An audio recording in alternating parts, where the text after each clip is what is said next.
Selamat datang saudara-saudari mahasiswa. Di metode kriptografi ada sebuah metode yang secara teori dia memiliki tingkat keamanan paling tinggi dan sudah dibuktikan dengan teori matematika. Namun metode ini memiliki satu kelemahan yang sangat fatal. Apa itu metodenya? Mari kita bahas di pertemuan ini.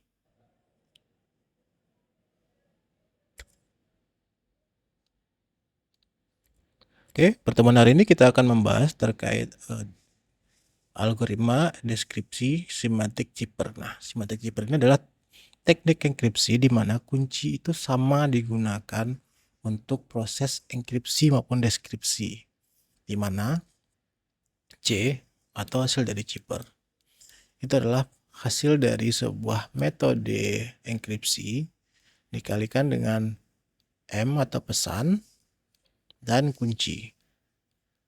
Nah, untuk menghasilkan pesannya lagi atau M, kita gunakan rumus yang sama, yaitu M sama dengan metode enkripsinya apa yang digunakan, zipper yang digunakan, dan kunci yang sama, baru dapatlah hasilnya pesannya lagi. Intinya seperti itu.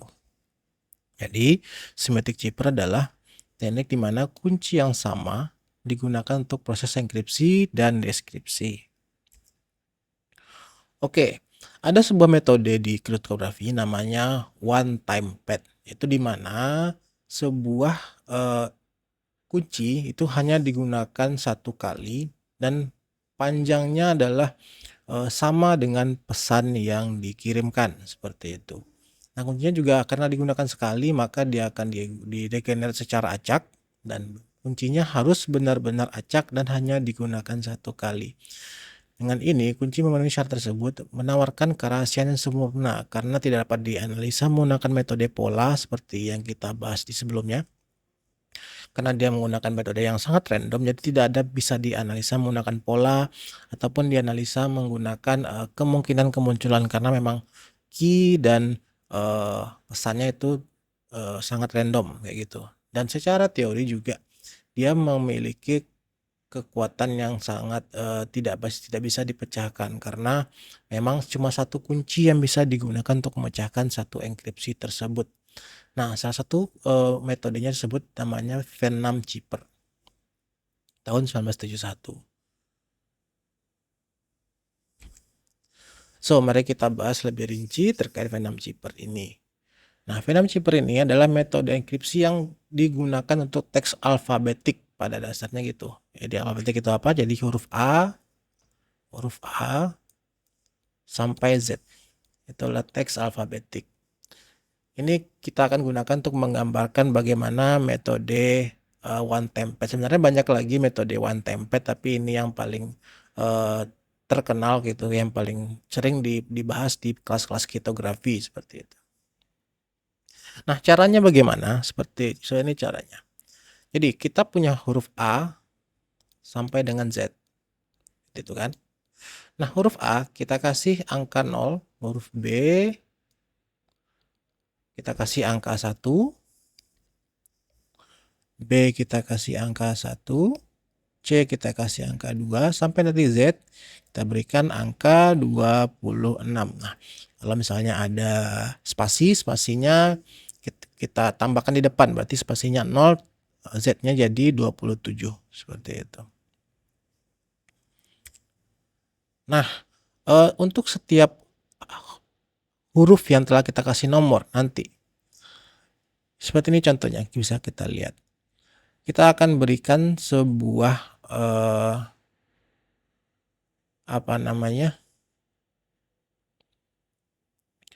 plain text sama keyword seperti itu.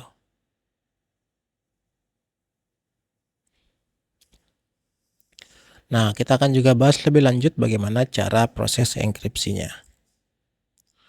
Nah, setelah tadi kita berikan nomor untuk setiap huruf yang muncul, bukan huruf ya, lebih tepatnya alfabet yang muncul, kita lakukan operasi XOR antara nomor karakter pada teks asli dengan nomor karakter pada kata kunci. Nah, jika operasi XOR menghasilkan angka 26, maka kurangi angka tersebut dengan 26. Jika tidak, biarkan angka tersebut. Mari kita lihat contohnya seperti ini.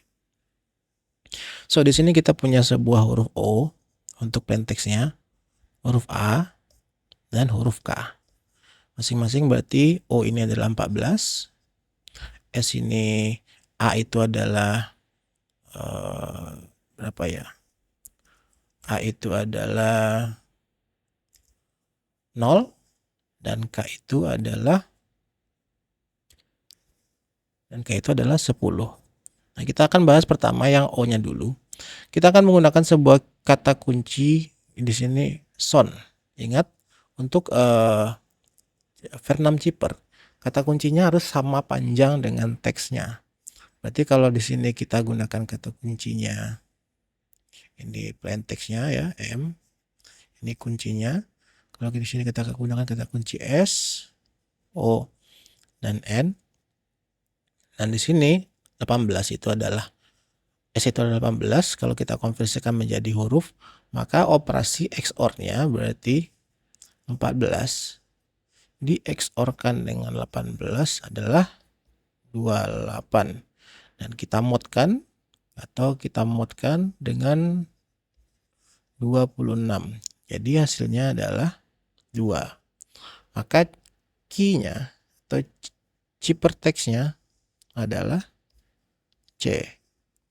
Operasi ini kita lakukan dari awal sampai akhir dari operasi enkripsinya seperti itu. Lebih detail bisa dilihat di sini ya. Kita punya huruf O, A, dan K. Ini plain text-nya. Key-nya adalah S, O, dan N. Nah, ini teksnya 14, ini 0, ini 10, ini 18, ini 14, ini 13. Dan ini kalau kita XOR-kan operasinya, hasilnya ciphertext-nya menjadi 2, 14, dan 7. Nah, ini ingat, ini dimodkan dengan 26 ya. Sisa bagi dari 26 seperti itu. So, lebih detail bisa kalau saya lihat di sini. Ini contoh plain text-nya. Ini contoh kuncinya. Ini metode enkripsi, ini hasilnya. Nah, semakin panjang teksnya, maka semakin panjang juga kuncinya. So, ini adalah soal latihan. Silakan coba dikerjakan sendiri. Kemudian dikumpulkan di e-learning.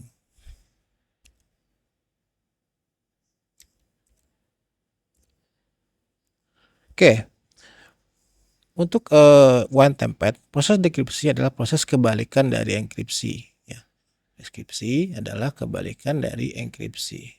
Dengan menggunakan kunci yang sama, kita lakukan operasi XOR antara ciphertext dan teks aslinya. Yang penting kita harus tahu apa? Kuncinya apa atau key-nya. Jadi yang untuk proses dekripsi kita yang kita ketahui adalah C-nya apa, ciphertext-nya. Kita harus tahu juga key-nya apa untuk bisa mendapatkan M-nya, message-nya seperti itu. Nah, salah satu kelebihan dari Vernam Cheaper ini adalah kerahasiaan sempurna. Karena dengan kunci yang benar-benar acak dan tidak dapat diprediksi, enkripsi ini memberikan kerahasiaan yang sangat sempurna. Dan secara teoritis juga menggunakan WIME template ini hanya digunakan sekali, tidak dapat dipecah secara teoritis dia tidak dapat dipecahkan. Dan juga tidak ada pola karena secara deskripsi, secara karakter, setiap karakter itu independen karena tergantung dari kunci yang acak yang kita berikan. Dan juga dia menggunakan algoritma sederhana. Karena menggunakan algoritma sederhana, makanya proses dekripsi dan enkripsinya menjadi tidak terlalu berat. Gitu. Nah, ada sebuah teori tahun 1949 untuk memeriksa sebuah kekuatan dari enkripsi. Namanya adalah diciptakan oleh Shannon tahun 1949. Dia mencoba mengkaji salah satu bagaimana apa yang menyebabkan sebuah kunci itu bisa dibilang sempurna. Nah, salah satu kategori yang dia berikan adalah rumusnya, di mana P atau kemungkinan pesan itu tidak dapat berubah meskipun ciphertext-nya diketahui. Jadi meskipun ciphertext-nya diketahui, pesan itu tidak mungkin muncul lebih dari satu kali. Artinya untuk sebuah ciphertext, misalnya ciphertext-nya adalah A, B, D gitu ya, A, B, C, pesannya pasti hasilnya sama. Tidak akan pernah terjadi suatu saat ketika ciphertext yang sama muncul pesan 1 dan pesan 2 sekaligus. Jika terjadi ini, maka ini dianggap bahwa enkripsinya tidak aman, seperti itu. Jadi enkripsi yang aman apakah itu? Enkripsi yang satu kunci cuma bisa digunakan untuk membuka satu pesan saja. Nah, itu yang terjadi di one time pad karena memang satu kunci cuma bisa dibuka untuk satu pesan saja. Tidak ada kemungkinan sebuah kunci bisa digunakan untuk membuka lebih dari satu ciphertext. Seperti itu. Nah, dengan cara tersebut, maka bahkan dengan kekuatan komputasi tidak terbatas pun penyiaran tidak dapat memperoleh informasi atau dari pesan teks asli dari pesan yang digunakan, dari chipper yang diberikan, seperti itu. Itulah kelebihan dari metode one time pad ini. Namun, ini kita bahas lebih detail. Metode ini memiliki kekurangannya sangat fatal. Apa itu? Karena kuncinya panjangnya sama dengan pesan, sehingga mengirimkan kunci itu adalah salah satu kesulitan paling tinggi di sini. Bagaimana cara kita mengirim kunci itu dengan median transmisi yang berbeda dari chippernya? Karena jika chippernya diketahui orang, tentu orang bisa tahu kuncinya kalau kita menggunakan median transmisi yang sama.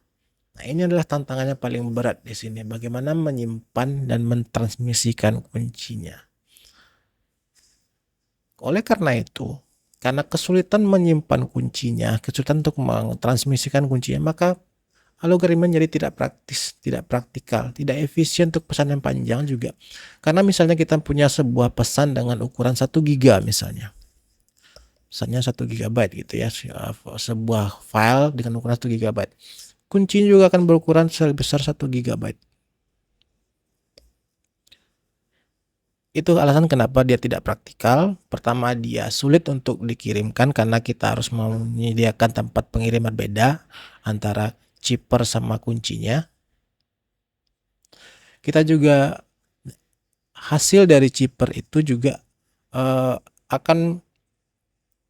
hasil dari pesan itu, hasil enkripsi ini akan menyebabkan file itu menjadi 2 kali lipat ukurannya.